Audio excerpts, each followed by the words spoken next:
तर दिल्लीतल्या लाठीमाराचे डोंबिवलीमध्ये सुद्धा पडसाद उमटले। केडीएमसीच्या सभागृहामध्ये ठाकरे गट आणि मनसे आक्रमक झाला। जोरदार घोषणाबाजी यावेळेस केली गेली।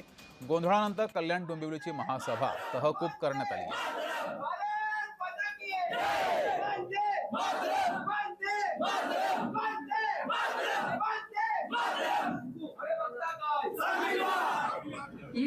याबाबत मनसे आणि ठाकरे गटाच्या कार्यकर्त्यांसोबत संवाद साधलाय आमचे प्रतिनिधी किशोर पगारे यांनी। पाहूया।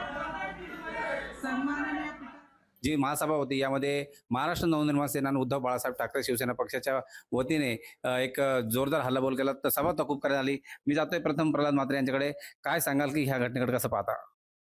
ह्या घटनेकडे कसं माहिती आहे का, की ज्या अमानुष पद्धतीने दिल्ली पोलीस वागले, जे देशाचं भवितव्य आहे ते देशाच्या भवितव्यासाठी आंदोलन करत होते, संविधानाच्या मार्फत आंदोलन करत होते, शांततेने करत होते, उपोषण करत होती, अशांवर या दिल्ली पोलिसांनी लाठी हल्ला केला आणि त्याच्या निषेधार्थ आज आम्ही इथे सभागृह चालवून दिलं नाही। तुम्ही काय सांगाल सर?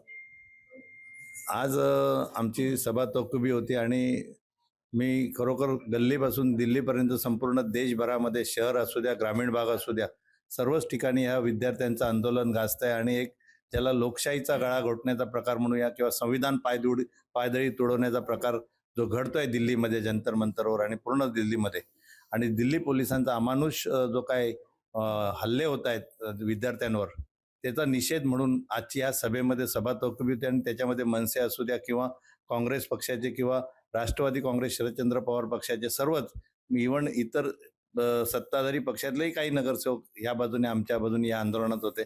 आणि आजची ही सभा कुठेतरी म्हणजे हा निषेध, उग्र निषेध होता आणि प्रत्येकाच्या प्रभागामध्ये ह्या विद्यार्थ्यांचा निषेध जाणवत होता आणि त्याच्या ह्या प्रतिक्रिया या सभागृहामध्ये उमटल्या। सावंत साहेब, मी किशोर पगारे, जय महाराष्ट्र कल्याण। आम्ही सत्ताधारी आहोत, तर आम्ही भाजप आमच्या सोबतच आहे आणि आज आम्ही ते एकत्रच आहोत।